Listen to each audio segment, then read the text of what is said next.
In the personal story segment tonight, is Hillary Clinton's experience as Secretary of State helping or hurting her in the campaign? A new CNN poll of likely Democratic caucus goers in Nevada shows Mrs. Clinton in a virtual tie with Bernie Sanders, and that vote is just 3 days away. But that same poll also finds voters trust her far more than Sanders on foreign policy matters.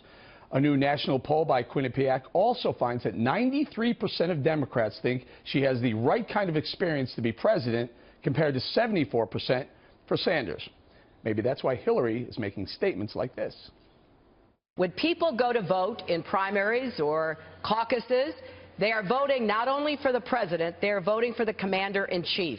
And it's important that people really look hard at what the threats and dangers we face are and who is best prepared for dealing with them. As we all remember, Senator Obama, when he ran against me, was against the war in Iraq.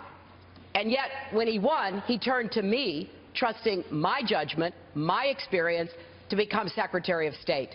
But none of that is stopping voters from flocking to Bernie Sanders. Joining us with reaction from Washington, Richard Goodstein, who advised Hillary Clinton's 2008 presidential campaign, along with Rebecca Heinrichs of the Hudson Institute. Richard, you worked with Hillary Clinton.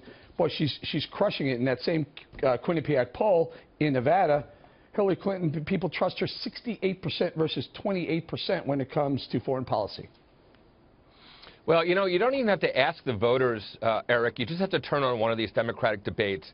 When Hillary Clinton's talking about foreign affairs, and if she wants to talk about her record, she can talk about bringing the Russians and the Chinese to the table so that Iran doesn't have a bomb, about reducing nuclear weapons with the Russians. Ask Henry Kissinger, who said that she ran the State Department more effectively than anybody he had ever seen. But just compare how she talks about foreign policy to how Bernie Sanders talks about foreign policy. And honestly, it's as clear as day that the voters, of course, are going to be attracted to her around this. And when you talk about flocking to Bernie Sanders, it's true this Nevada thing is tightened, but every other state after that that's been polled, Hillary's leading by 20 or 30 points or more. Well, she was, very few exceptions. She was leading in Nevada by 20 points, in Nevada by 20. She was leading in South Carolina by 30 or 40 points. I mean, she had, all her leads have shrunk. Rebecca, let's go to you. Hillary Clinton's experience as Secretary of State, helping or hurting her? I mean, you know, if you go back and think about some of the things that she was involved with, the Iran deal and whatnot,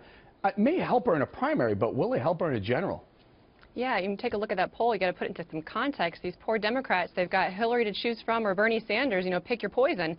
So she might be doing better in that regard, but it's because they know her perhaps a little bit better. But you know, let's take. You know, Richard mentioned Russia and nuclear weapons. Hillary Clinton is responsible for Russia reset, and part of what Russia reset entailed was the New START treaty. That was the arms control treaty to reduce nuclear arms between the United States and Russia. The missiles that the Russians would not allow to be included in the deal are the very same ones that they're now threatening NATO allies with. And the Obama administration conceded on that point. Short-range tactical nuclear weapons. It was a failure. New START was a failure. Russia reset was a failure. You see, the Russians are more emboldened now. Look at what they're doing in the Middle East. Look at what they're doing in Syria.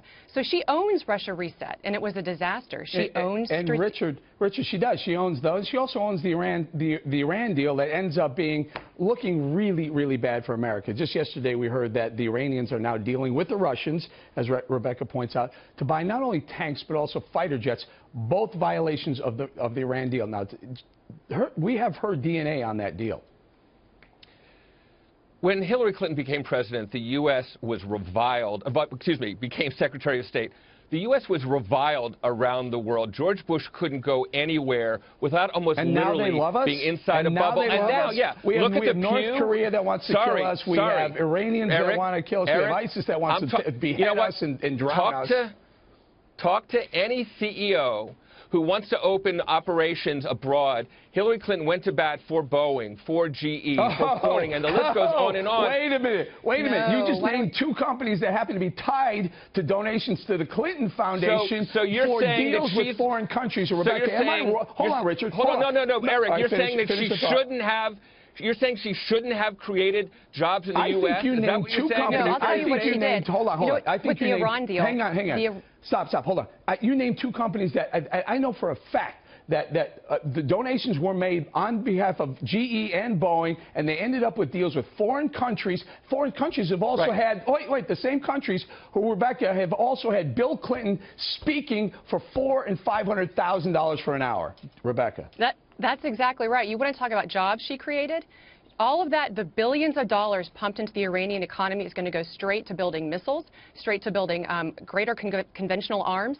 And you know where all that money is going to go to as well? North Korea. North Korea has been building ballistic missiles, and Iran is one of North Korea's biggest clients. It'll be a giant jobs program for North Korean missile scientists and nuclear scientists. All right, those are the jobs we should be worried about. We're going to give Richard final word. 20 seconds. Yeah, go. listen, Iran would have a nuclear weapon today but for Hillary Clinton marshaling the sanctions program that brought the Russians and the Chinese to the table. Period. There is no debate about that. All right. So if there's a single thing that she's Some of us would like to debate that, but you're saying there's no debate, but not true. this is No Spin Zone, so there's always a debate.